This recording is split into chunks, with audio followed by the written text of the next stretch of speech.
반갑습니다. 유형자산에 대해서 공부를 좀 해보셨나요? 복습을 해보셨다면 이번 시간 객관식 문제를 푸는 것도 그리 어렵진 않은데 사실 조금 어려운 문제가 있긴 합니다. 어쨌든 뭐 어려운 문제도 있는 거고 쉬운 문제도 있는 거니까요. 한번 천천히 한번 도전해 보시기 바랍니다. 150페이지입니다. 150페이지 객관식 문제 연습입니다. 1번 다음 유형자산 취득 시 회계 처리를 설명한 것이다. 옳지 않은 것은 1번 유형자산에 대한 건설자금이자는 취득원가에 포함될 수 있다. 건설자금이자가 뭐냐면 앞에서 잠깐 나왔던 자본화 대상 차입원가를 말해요. 차입원가. 이자 비용 말하는 거죠. 원가, 이자 비용. 물건을 사기 위해서 또는 건설하기 위해서 돈을 빌렸다면 거기서 나간 이자. 이것도 취득 부대 비용으로 보고 취득 원가에 포함되는 경우가 있습니다. 오케이, 맞습니다. 2번. 무상으로 증여받은 건물의 취득 원가는 계상하지 않는다. 이러면 아니죠. 계상해야 되겠죠. 10억짜리 건물을 무상으로 증여받았는데 10억을 장부에 안 쓴다는 건 말이 안 되죠. 공정가액으로 씁니다. 그래서 자산 수정 이익이라는 게 있었죠. 2번이 틀렸고요. 3번 이종자산의 교환으로 취득한 자산의 가액은 제공한 자산의 공정가액. 그렇죠. 제공한 자산의 공정가액입니다. 이종자산. 동종자산이라면 제공한 자산의 장부가액이죠. 아시죠? 오케이, 좋습니다. 4번 유형자산 취득 시 그 대가로 주식을 발행한 경우에는 그 주식의 발행가액을 유형자산의 취득원가로 본다. 주식의 발행가액, 우리는 제공한 자산의 공정가액으로 봤는데 비슷한 말입니다. 같은 말로 보셔도 괜찮습니다. 그래서 답이 2번. 4번 문장이 좀 어렵긴 합니다만은 역시 깊이 있게 들어가지 마시고 본문에 나왔던 그만 가지고 충분히 문제를 풀 수 있다는 거. 넘어갑니다. 2번입니다.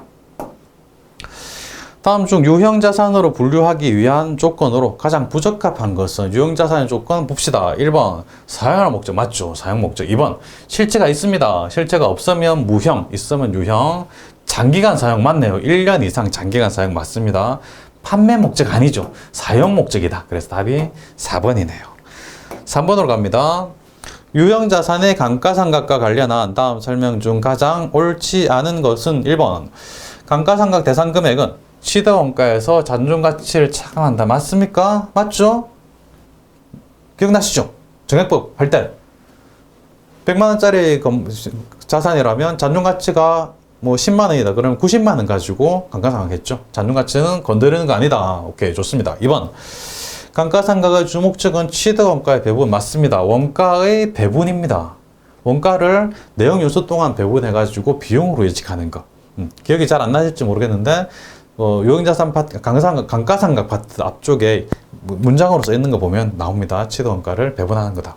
3번 감가상각비는 다른 자산의 제조와 관련되면 제조원가, 판매와 관련되면 판매비와 관리비입니다. 맞습니다. 이 문장은 지금 당장 머릿속에 잘 안 들어온다 할지라도 원가 회계까지 쭉 공부하고 난 다음에 보면 아, 당연한 이야기네 라고 하실 겁니다. 4번 정률법은 내용 연수 동안 감가상각비를 매 기간 동일하게 계산하는 방법이다. 동일하게 틀렸죠. 정률법은 아니죠. 정률법은 처음에 많이 갈수록 조금 이렇게 됐죠. 정액법이 동일한 거죠. 답이 4번입니다. 그래서 4번 문제로 가겠습니다. 다음 중 차량 운반구의 취득원가에 해당하는 것은 1, 2, 3, 4번 중에 바로 보이시나요? 취득세. 우리 많이 봤죠. 취득세는 취득 부대 비용이다. 그래서 취득원가에 포함이 되는 거죠. 오케이, 좋습니다. 보험료는 사용함으로 인해서 발생하는 비용이고요.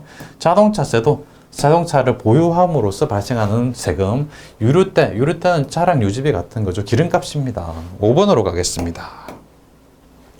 다음의 거래로 인한 설명 중 맞는 것은 보유 중의 기계장치를 장부금액보다 낮은 금액을 받고 처분했다. 싸게 처분했네요. 장부금액보다 낮은 금액을 받고 팔았다. 그렇다면 유형자산 처분 손실이 날 겁니다. 손실 가만히 보겠습니다. 1번 부채가 있나요? 부채는 없죠. 가만히 생각해보면 기계장치 대변에 팔았으면 기계장치 자산의 감소로 나가고 차변에 현금 받았으면 현금이 들어오겠죠. 만약 기계장치 2,000원짜리를 감가누계액이 있겠죠. 감가상각 누계 감가누계액이면 1,500원 정도 쌓였다. 이거를 현금 300원 받고 팔았다. 그렇다면 대변이 2,000원이고 자본의 합계가 1,800원이니까 200원. 이 200원이 유형자산 처분 손실일 겁니다. 이렇게 분개가 될 텐데 부채는 여기 없어요. 감가상은 누구에게 부채 아닙니까? 아닙니다. 부채처럼 지급이 되지만 부채 아니고 자산의 차감적 평가 계정입니다. 기억나시나요? 오케이, 좋습니다. 부채는 아니라서 부채 감소 이거 없습니다. 답이 2번 아니면 4번이네요. 자산 감소, 자산 감소. 자산 감소 맞네요. 기계장치라는 자산이 감소하고 뭐 현금이 들어오긴 합니다만은 나가는 게 훨씬 더 많습니다. 그리고 자산 감소 맞네요. 자본이 증가하는지 감소하는지 보겠습니다. 자본, 여기서 자본이 있나요? 자본 없어요. 자본이 없는데도 불구하고 자본에 영향을 미치는 게 있습니다. 손실이죠. 수익이나 손실. 수익, 뭐 비용이죠, 비용. 손실은 일종의 비용이니까. 수익 빼기 비용 하면 단기 순이익이 되는데요. 이 단기 순이익은 결국 자본에 영향을 미칩니다. 그러니까 수익이 난다. 그러면 자본이 증가한다는 거고, 손실, 비용이 난다. 그러면 자본이 감소하는 겁니다. 전체적으로 이익이 이제 자본에, 이익이 크면 자본이 크게 변하고, 이익이 적으면 자본이 적게 변하겠죠. 그래서 이게 손실이기 때문에 자본의 감소가 맞네요. 자본의 감소. 답이 4번입니다. 6번으로 가겠습니다. 6번. 정률법으로 감가상각할 경우 2차 회계연도에 계산될 감가상각비. 계속 계산해보죠. 뭐 시대원가 1,000만원. 2000X1년 첫 번째 연도에 1,000만원 곱하기 정률법 정률이 상각률 이겁니다. 0.45, 0.45 하면 450만원. 이 감가상각비고요. 두 번째 연도에 1,000만원에서 빼주는 게 있죠. 이거 450만원 빼줘야 되겠죠. 450만원 빼고 여기다가 곱하기 0.45 하면 이렇게 되죠. 1,000만원 빼기 450만원 곱하기 0.45 하면 247만 5천원. 247만 5천원. 이렇게 됩니다. 여기 있네요. 2번, 3번에 있네요. 3번. 그래서 6번의 답은 3번. 오케이, 넘어갑니다. 7번입니다. 유형자산에 대한 감가상각을 하는 가장 중요한 목적으로 맞는 것은 1번, 정확한 가치평가 아닙니다. 비용 배분이라고 했습니다. 취득원가를 내역연수 동안 배분하는 거죠. 2번, 사용 가능한 연수를 매년마다 내역연수를 확인하기 위한 거 아닙니다. 내역연수는 감가상각을 확인하는 거 아니에요. 3번, 판매할 경우 예상되는 현금으로 얼마에 팔릴지 이것도 감가상각하고 상관이 없어요. 자산의 취득원가를 체계적인 방법으로 기간 배분한다. 원가를 내용연수 동안 배분한다. 이게 맞죠. 그래서 답이 4번입니다. 8번입니다. 다음은 유형자산의 취득원가와 관련된 내용이다. 틀린 것은 1번. 유형자산은 최초 취득원가로 측정한다. 최초 취득원가에다가 감가상각 누계액을 빼가지고 장부가액을 구했죠. 그래서 처음에 1번을 보면 다시 한번 보면 최초 취득원가를 측정한다. 틀린 말도 되고 맞는 말도 되고 반은 맞고 반은 틀린 말이에요. 일단 넘어가겠습니다. 장부에 이렇게 기록하면 재무상태표에는 100만 원에 취득했으면 100만 원 쓰고 감가상각 누계액이 20만 원이라면 20만 원 써서 장부가액을 80만 원 이렇게 기록하니까 그냥 제초가액이 100만 원. 이것도 계속 쓰니까 일단 반은 맞고 반은 틀린 말인데 일단 넘어가 보겠습니다. 2번 보시면 현물출자, 정역, 기타 무상으로 취득한 자산은 공정가치를 취득가액으로 한다. 그렇죠. 이건 맞습니다. 현물출자 받든지 정역, 자산 수정이익, 기타 무상으로 취득한 거는 원칙이 공정가액입니다. 공정가치, 공정가액 맞습니다. 3번 취득원가는 구입원가 또는 경영진이 의도하는 방식으로 자산을 가동하는데 필요한 장소와 상태 이렇게 하는데 지출된 직접원가와 간접원가를 포함한다. 말이 길고 어렵네요. 길고 어려운데 일단 가만히 보면 직접원가와 간접원가를 포함한다. 이 말에서 간접원가에서 틀렸어요. 우리 이런 문장을 앞에 나온 것도 아니고 처음 보는 문장인데요. 직접적으로 지출된 원가, 살 때 구입원가하고 직접 지출된 관련 부대 비용 이런 거를 이제 취득 원가로 구성한다고 그랬죠. 간접 원가라는 거는 이게 원가 회계에 나오는 말인데요. 간접 원가라는 거라고 하는 거는 이 A라는 자산도 있고 B라는 자산도 있고 C라는 자산도 있는데 각각 직접적으로 관련된 원가가 아니라 공통적으로 뭉뚱그려서 그냥 A로 갔는지 B로 갔는지 C로 갔는지 잘 모르는 그런 애매한 원가를 말해요. 그런 건 이제 원가 회계에서 어떻게 하는지 좀 배울 거예요. 간접 원가는 포함하지 않습니다. 그래서 답이 3번. 4번 보시면 유형자산이 정상적으로 작동하는지 여부를 시험하는 과정에서 발생하는 원가도 취득 원가에 포함한다. 시운전비를 말하는 거죠. 시운전비. 시운전비도 취득 원가, 취득 부대 비용이니까 취득 원가에 포함합니다. 그래서 이 문제는 2번하고 4번은 명확하게 맞는데 1번, 3번이 좀 애매하고 3번이 명확하게 틀렸기 때문에 답이 3번입니다. 그래서 간접 원가라는 표현이 나와서 좀 어려운 문제가 돼버렸는데 역시 그리 중요한 문제가 아닙니다. 그러니까 그냥 이건 틀렸구나. 원칙은 제초 취득 원가를 측정하는 게 원칙은 맞습니다. 원칙은 맞고 제가 아까 애매하게 이렇게 애매하다고 설명을 드렸는데 100% 만든 건 아니라는 거. 문장 자체가 틀린 건 아닌데 100% 맞는 건 아니고 3번 그리 중요한 문제가 아니니까 한번 읽고 넘어가시기 바랍니다. 9번으로 가겠습니다. 유형자산의 감가상각과 관련한 다음 설명 중 가장 옳지 않은 것은 1번 연수학계법은 자산의 내역 연수 동안 동일한 금액의 감가상각 동일한이 아니죠. 동일한 금액의 감가상각비는 정액법밖에 없습니다. 그래서 바로 1번이 답이네요.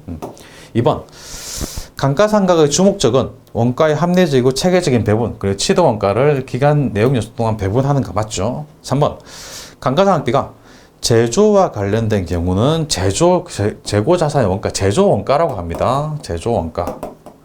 비슷한 문장이 여러 번 나왔죠. 여러 번 보니까 또 익숙해지죠. 맞습니다. 재고 자산의 원가, 제조 원가입니다. 4번. 유형자산의 잔존 가치가 유의적인 경우 매 보고기간 말에 재검토한다. 매 기말에 이 잔존 가치가 얼마로 변할지 조사를 좀 하게 됩니다. 그래서 매년 말에는 얼마를 받을 수 있을까? 그리고 앞으로 몇 년, 내용 연수가 얼마나 될까라는 거를 좀 조사를 하게 됩니다. 그래서 유의적인 경우, 좀 중요한 경우라는 말입니다. 중요한 경우에는 기간 말에 재검토를 하게 됩니다. 그래서 답이 1번입니다. 10번 보겠습니다. 유형자산의 감가상각 방법 중 정액법, 정률법, 연수학계법 각각에 의한 1차 연도 말 계상된 감가상각비가 큰 금액부터 나열한 것은 봅시다. 정액법, 정률법, 연수학계법을 다 계산을 해봐야 될 것 같습니다. 근데 1차 연도 말 계상된 첫 번째 연도입니다. 첫 번째 연도 말에 계상된 1차 연도에는 정률법이 감가상각비를 많이 계상하죠. 정액법보다 많이 계상하죠. 그래서 일단 1차 연도에 계상된 감가상각비는 정률법이 정액법보다 더 큽니다. 정률법이 정액법보다 더 크죠. 정률법이 더 크죠. 정률법이 더 크죠. 이거는 아니네요. 일단 4번은 답이 아닙니다. 계산해 보겠습니다. 정액법 취득원가 100만 원이고요. 그리고 잔존 가치는 10%, 10만 원이네요. 10만 원. 빼기 10만 원. 그럼 90만 원에서 시작하는 거죠. 곱하기 5년이니까 5분의 1 하면 간단하게 나오죠. 90만 원 나누기 5 하면 되는 거죠. 하면 18만 원. 정액법은 18만 원입니다. 정률법은 1차 연도니까 100만 원에다가 그냥 곱하기 정률 0.4 하면 되는 거죠. 그러면 40만 원입니다. 연수학계법. 그러면 연수학계법은 100만 원 빼기 10만 원, 90만 원에서 시작하죠. 90만 원이고 곱하기 5년이니까 1 더하기 2 더하기 3 더하기 4 더하기 5 1 더하기 2 더하기 3 더하기 4 더하기 5 하면 15. 그래서 15분의 자녀 내역 연수 1차 연도니까 자녀 내역 연수 5 이렇게 하면 90만 원 나누기 15 곱하기 5 하면 30만 원. 정률법이 1등, 그 다음에 연수학계법, 정액법이 꼴등. 정률, 연수학계, 정액. 답이 2번이네요.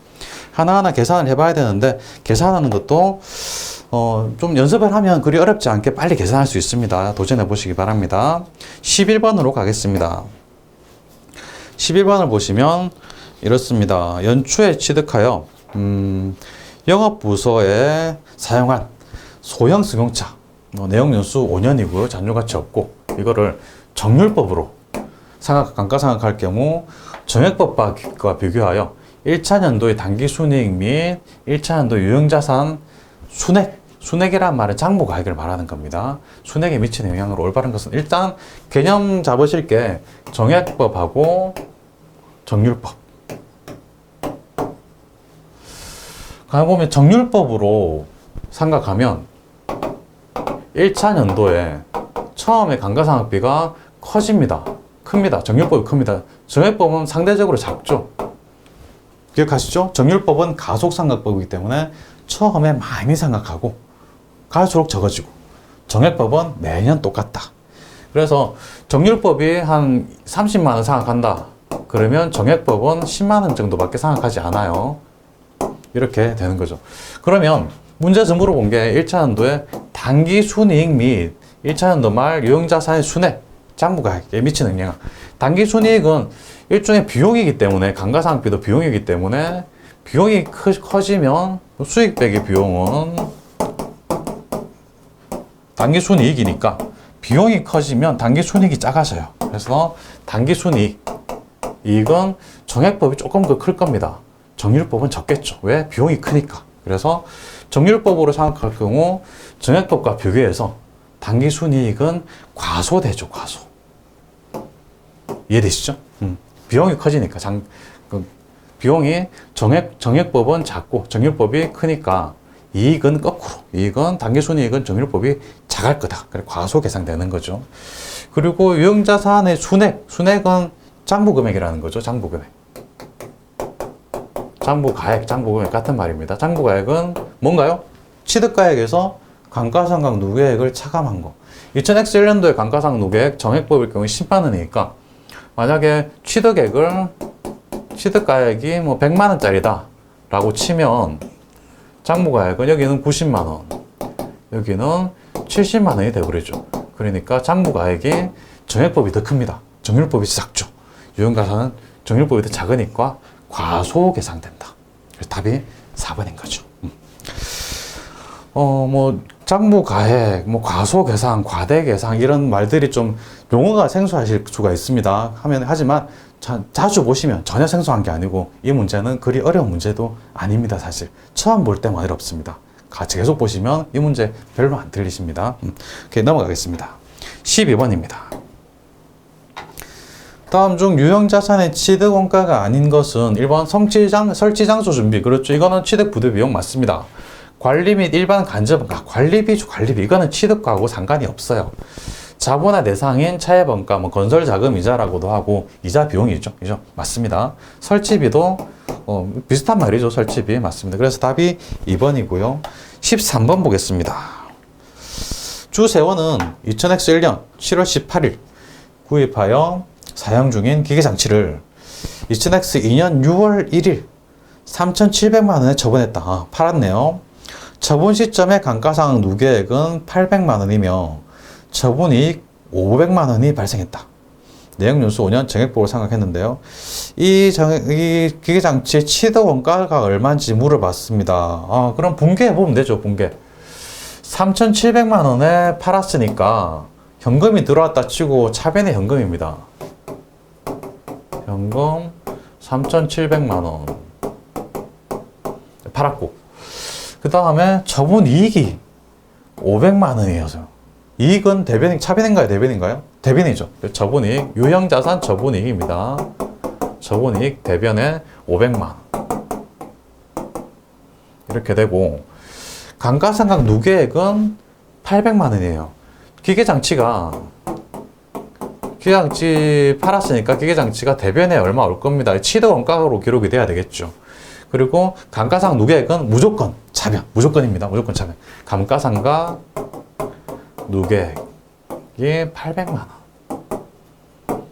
그러면 이제 나머지 기계장치 금액을 구할 수 있죠. 차변합계를 구해봅시다. 차변합계는 4,500만 원이네요. 4,500만 원. 처분이익이 500만 원 났다고 했으니까 빼주면 기계장치는 4,000만 원일 겁니다. 그래서 답이 2번이 되는 거죠.